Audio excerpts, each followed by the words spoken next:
Every day, you and I get bombarded with negative news. And just like our bodies becomes what we eat, our minds become the information that we consume. If you want to stay positive, it's so important that you also listen to stories that inspires you and uplifts you. In this podcast, we interview world-leading experts dedicated to solving the world's most pressing problems. And if you stick around, I promise you will not only be as informed as if you watch the news, you will feel uplifted, inspired, and have more positive energy in your life. Welcome to Great.com Talks with. Hi and welcome. Today Great.com speaks to Maru Cortazar, who is the CEO of Appleseed Mexico.org. And if you haven't heard of them before, they are an organization that through pro bono legal work identify social problems and look for ways to solve them and to improve them. And if you're new here into this podcast, you definitely want to press subscribe on YouTube or in your podcast app, because today we're going to look at how we can use pro bono work to make systemic change. Maru, thank you so much for taking the time to speak with us. Thank you, Emily. It's a great opportunity. Thank you for inviting us. You're welcome. So I made a brief introduction, but how would you describe Appleseed Mexico to someone that is not familiar with your organization? Thank you so much. I will say that we have the privilege to have hundreds, I will say, of lawyers that they are interested to offer their talent, their experience, their knowledge in order to improve the quality of life of our community and our population. I can tell you that for me, pro bono is a tool that helps to close the gaps of injustice, access to justice. So this is a tool where you can offer your experience and your knowledge in order to improve the life of others. That is why pro bono is, in Spanish, is called like por el bien común, for the commonwealth, okay? So this knowledge will help others that they, on other way, they will not have the access to that justice or that quality of legal advice in order to improve and solve the problems of their lives. So it's so important that we have, in Appleseed Mexico, we have the privilege to have 57 law firms and legal areas of corporations that they are willing to offer that service of court that is free of charges. They are not expecting to receive any remuneration. Got it. So many questions already, but let's start here. So who is then receiving these pro bono services? Because I read that you are a non-partisan organizations and you want, but at the same time you want to create systemic change. So exactly. Where are you funneling these lawyers? Let me tell you a little bit about the story of Appleseed and the model that we have. Yes, please. In 27 years ago, a very, I would say, active generation of lawyers of the Harvard Law School, they decided to create a model to offer pro bono legal services. In different parts of the world, pro bono has been a practice that is very mature, but in Mexico, we do not have that yet. We are working very hard on that, but we are not yet there. But in the US, they opened the Appleseed Network. Right now, we have 17 centers of access to justice. All of them is the Appleseed Network. The only one that is abroad the US is the one that I have the privilege to represent in Mexico. We have 17 years in Mexico. We are a nonprofit organization, and each center of the Appleseed Network, we define the kind of problems that our communities are facing. And we identify them, then we make a very deep legal research in order to make recommendations, to find the key actors, and to start implementing those recommendations. Some of them can be changes of legislation in public policy, or even to offer the legal support to directly the communities or the people that are affected. So that is the model. we identify the problem, we make the legal research and find the legal gaps, and we try to solve them or to implement solutions that it will be in long term and will benefit to many, I will say, thousands of people. Wow, that gotta be an exciting project to be involved with, because, like you said, you're looking to create systemic change. So, what kind of issues have you been working on then? If you have some examples, I can get a better understanding. Yes, of course. And we have different models of to do pro bono. In our case, as a binational organization, we have the privilege to have the top of the law firms willing to work with us. So I will give you a few examples. And as a binational situation, I will say the problem that we face is immigration. So we have been working very closely to offer protection and some support to the immigrant community in both countries. As you know, Mexico, we have the biggest immigration cycle because we are a country of origin, transit, and we are also every time more a destiny country and also a return country, because several of thousands of our Mexican people are returning from the US. So having said that, we have been, for instance, doing a very deep legal research to review unaccompanied minors that they are moving into our country without any adult taking care of them, and how they reach the US and how they are treated and they are returning to Mexico. We made a very important research called Children at the Border, reviewing all this cycle.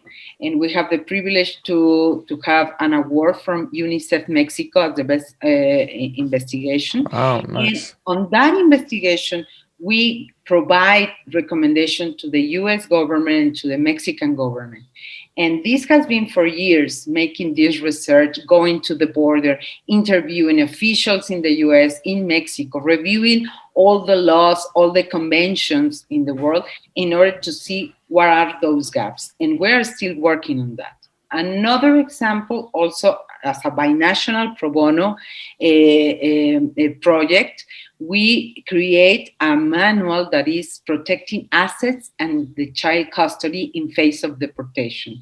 So all these immigrant community that may have this risk to be deported, can you imagine after decades that they have been working in the US, if they are deported, they can lose everything, even their kids, the custody of their kids. Because if a kid is born in the US, they cannot be deported because they are citizens, okay? So the parents are deported and the kids are left behind. And sometimes on charge of the state, and sometimes even the parents can lose their parental rights. So we create this manual, for instance, with the help of more than 20 law firms. And the idea is that they can offer you the idea how you can protect your assets, how you can send your money to your home country, how you can close a business, how you can close a credit card, how you can close all the life that you had there, how to pay taxes. And on the other hand, how you can name a legal guardian for your kids in case of emergency. And with that legal material that is a manual, we have the support of our lawyers, and we train those organizations that are helping these communities, and also we support the people that is working in the consulates and the legal embassies. Okay, and we gave them all the training and the support for their officials to be able to give advice to the Mexican people that reach the consulates.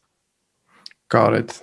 And I can imagine how important it must be for these families that are already being torn apart, that they get this legal help, because I assume it must be very complicated, that Yes. procedure. So to get that kind of help must be very meaningful for them.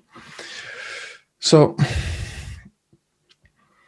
what kind of challenges are you going through as an organization then? Because there must be, like I say, a big upside with people working pro bono, that they can take on causes where there is no profit to be made, right? Like these cases. But is there a downside and a struggle to maybe get enough lawyers? Like, what is your bottleneck? I will say that to select the causes, because there are so many issues that you have to attend.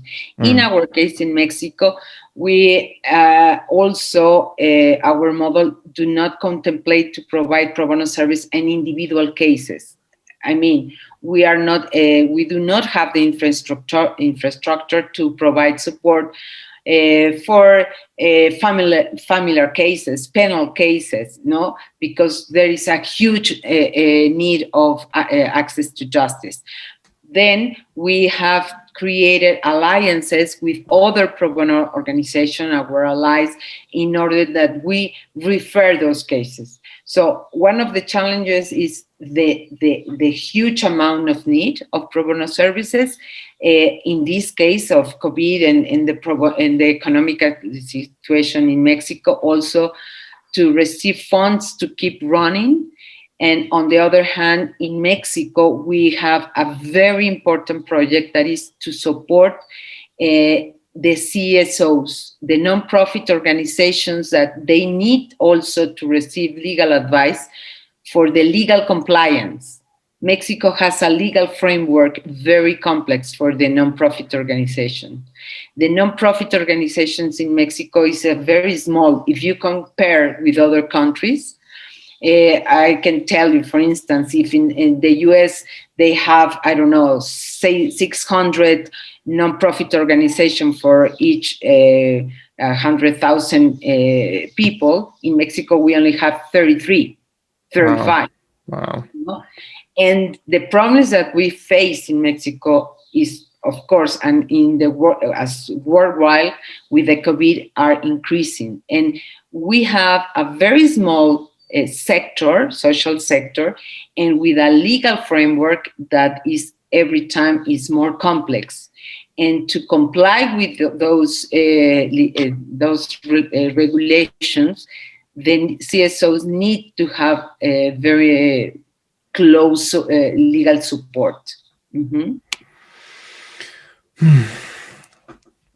Yeah, that makes a lot of sense. And I guess a lot of people that goes into those NGOs, they are there because they have their heart in the right place. They want to do something good, and they might be struggling with the law. So I can imagine how important it is to get that legal support. Exactly. That is important.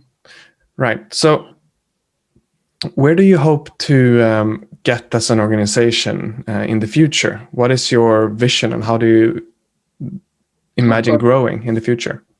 As a systemic change, that's why we select to provide that support to the nonprofit organization, because we are looking to be the legal facilitator for the nonprofit organization. We are looking the way to support the legal sector as a whole, and to put into their service this legal advice and pro bono services, to have to strengthen the legal sector, to make them more transparent, to make them more trustable. No, because if you comply with the regulation, that is the way that you can be sustainable and trustable and generate that trust. Okay, so that is one of the missions that we have, to support the nonprofit organizations in Mexico in order to see them grow and see them that they are in the position to comply with their own objectives. And on the other hand, we are also very close related to all these immigration cycle, protection of the childhood. And that is one of the areas that we are willing to have. In one hand, all these lawyers that they are really generally, sorry, my English today is terrible. So they are willing to provide that knowledge in order to improve the quality of our community. So there are so many problems. So we have to to focus in some of them. So that's why we are focused to support the nonprofit organizations and also child protection and the immigrant communities. So my idea of pro bono before going into this was, one lawyer doing volunteer work for an individual person. But now you have taught me that it's so much more. It can be many lawyers coming together trying to accomplish systemic change in really complex areas. Is there something else an amateur in law like me don't know about the work that you guys are doing that you would like for me and our listeners to know? It's amazing that you can see that the pro bono also makes a community itself. For instance, in Mexico, since I was telling you about in Mexico, there is not the profession, the legal profession, there is not obligated to be part of a bar association. Okay, so after you finish the law school, you can participate in and offer your services without being in a bar association. So the pro bono work is something voluntary. There is not a recommendation. In some places, like for instance, if you want to work in New York, you have to present a test in the bar association, and you have to demonstrate that you offer 50 hours per year on pro bono services. In Mexico, that is not the case. Therefore, we have to promote the pro bono culture. We have to invite them to do pro bono. And we create, since there is not an obligation, we create the standards, the pro bono standards in Mexico. We go together with the law firms and other pro bono organizations that we are working so closely, like the Fundación Barra Mexicana, that is the Fundación Mexica Bar Association from the bar, and other center, that is the Centro Mexicano Pro Bono, Mexican Pro Bono Center. We are very close organization, and we work together. And for instance, with these groups, we have the earthquake in 2017. The earthquake was on a Tuesday. That afternoon, after everyone was looking, their families and everything was okay, we defined, through the chat, what the people can be needed in the legal area of an emergency like this one. And we start creating a guide. For instance, they will be looking to know about insurance, how they can get the support of the government, how they can even have notary services if they lost people. So we create immediately in the same week a guide. And we have 20 law firms, and we divided, you are going to work this and this and this. And then we open through the networks that we have, offering support, legal support for those people. We went to the buildings that they have emergencies and offer the legal support for those people. The same was now with COVID. In March, when we start having all this emergency, we start looking into with the three main bar association, we define, COVID, what is going to be needed, the people? What will be the areas that they will need to have some knowledge and some legal support? In labor law, of course, health, and we create another guide for those people. And what the guide is still very, very well accepted, and the people is looking for some information with a good source. And we have 30 law firms, the international ones, local ones, that they are being helping us to review the guideline and to keep them updated.